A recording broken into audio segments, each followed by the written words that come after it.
Valentine's weekend, I wasn't going to really release anything. I was just going to hold it out. But I've been provoked, and also this is some special vlogging messages I wanted to send out. Part 2, you know, Books of Barbecue Part 2. I guess it'll be a Part 3 as soon as I can get the fuck out of here and leave San Marcos. But I'm stuck here. There's a new dude that stepped up, and this is kind of interesting. This guy named Ryan. He's like a surrealist type, a youngin'. This guy, he's going to college up in Canada, and you should check out. I'm gonna put a little link down to his videos in there in the little box. So I was talking to Red about him and what's he about? And I said, if I had to give you any advice about going to school, Ryan, and going and interfering with the art crowd and the art culture, I would say one thing positive about the eBay experience is if you constantly post stuff, it's like a little habit you develop. If you develop this habit and people start buying it, when you can be paid just to practice. Screw off, post shit real cheaply. After you'll start developing this net presence. It's this little weird occultic world that exists, not in real life. Red thinks this is real life. This ain't real life. This is this weird internet world, like the occult. And his kind of stuff, Ryan's types of work, it probably will change. But if you go to Canada, where Ontario, and you're going to realize just how much of an American you are. They're going to look down on you, and you're going to try to be a liberal and try to integrate in there and be all alternate, But reality is you're going to start asking you questions about your work, trying to figure out what you're about, and you're going to spout off all that historical surrealist stuff, and they're going to say, well, who are you? What's your identity? Are you just a clone of all these styles, a combinations of styles, I know, I went to, believe it or not, I've had some experience in this culture, what goes on. And it's not like you're making a parody of surrealism, or you're not doing some kind of postmodern surrealist painting. You sincerely believe that these works are what they are, So if you're going to go in there like that, be prepared for some characters that are going to come after you. They're going to try to straighten you out and retool you, while you're up in Canada. And so, there's one thing you can do with a habit, and I've done this before, is this: if you have work you're making, you post sketches and weird off projects weekly on eBay, even though no one may not buy them, it's just this habit. And then they'll pick up and they'll start buying. But you have to have this habit to keep it going. You can't charge very much. You gotta just think under the $30 barrier. Someone might pick it up. It depends on what it looks like, Jeff Koons. Remember you said something about how you didn't like Jeff Koons? I used to, I didn't understand, or I couldn't stand Jeff Koons. Didn't know anything about it. Because I started watching he gave this one interview that was really good. And really what it is that his rise in popularity around the 80s, the kind of stuff he made was basically like pop art, or it's like Warhol or something. It's just basically making fun of the art world. And a lot of the people who really hated the guy, he would, how he basically trumped his critics and get them going is he was an investor. He was like a banking investor, advertising investor. And so he just come up with ideas, and he had people bankroll his career, buy his stuff, get into, these were people who sat on museum boards, and basically they couldn't, what he proved is that it's not about art, it's about money. And that if you have someone, you can just, like he said, you can even make a bunny out of a giant stainless steel aluminum bunny. Balloon bunny, or not bunny, or poodle dogs. You can take this, but if you have the right people backing you, that's all that matters. And all the critics can say what they want, but the reality is when you say, oh, you really hate this piece, this is no way art, well, it doesn't matter, just sold for $2 million. Well, this is the weight factor that goes on, And so all this PR starts getting created, because the kind of people who have that kind of money typically have no taste and stuff, and they just go along with what investments are, And so his power, so whenever he had to defend his work, or explain it in interviews, he is being like, to me, he reminds me of someone who'd be like Jeffrey Dahmer's defense lawyer. He's rationalizing everything that this guy could do, make it sound like it was the wise decision at the moment.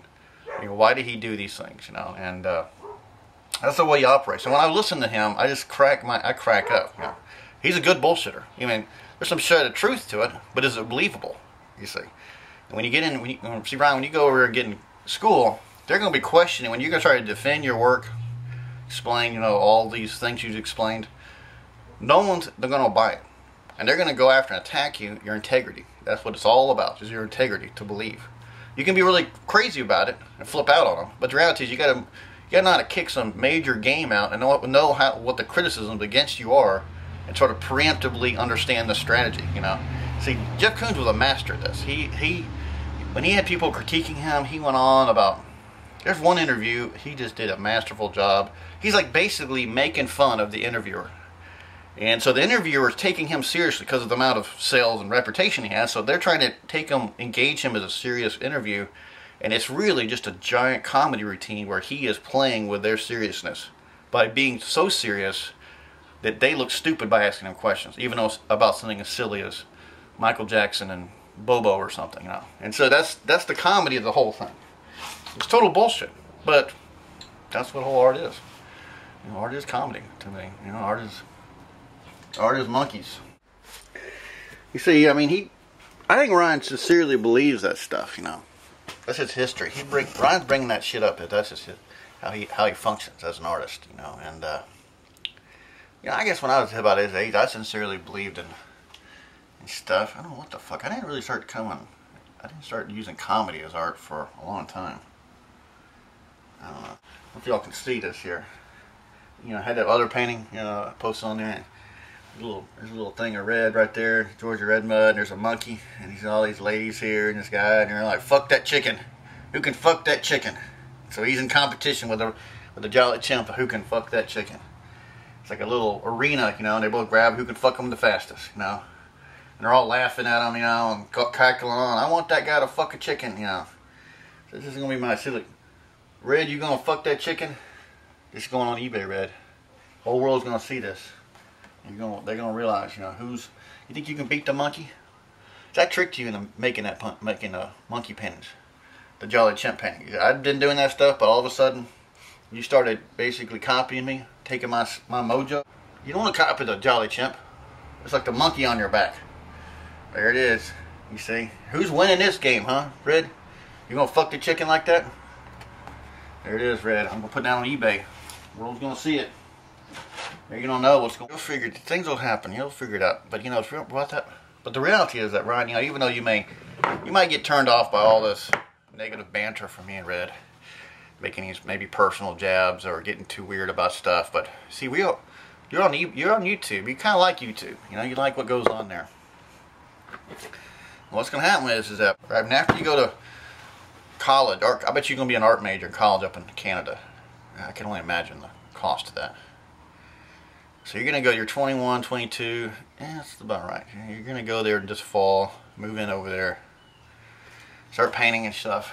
You see, you may forget about us, but we're always going to be here waiting for you. You see, after you go through this experience, it'll take you about 5 years, and you'll be done with it. And then you're going to like, well, I wonder what happened to these two losers that were on YouTube. And they will be sitting there waiting. Go, so how was it, Ryan? How was the experience? Are you still a painter now? Because I'll tell you something, you know, you can be gung-ho painting, but as soon as the biggest thing that defeats artists, it ain't the necessary lack of success. It's just life. Life itself will bury you under. You know, too much other, more important things to be doing than making paintings. And you have to be a real wacko to keep maintaining it. This fervor.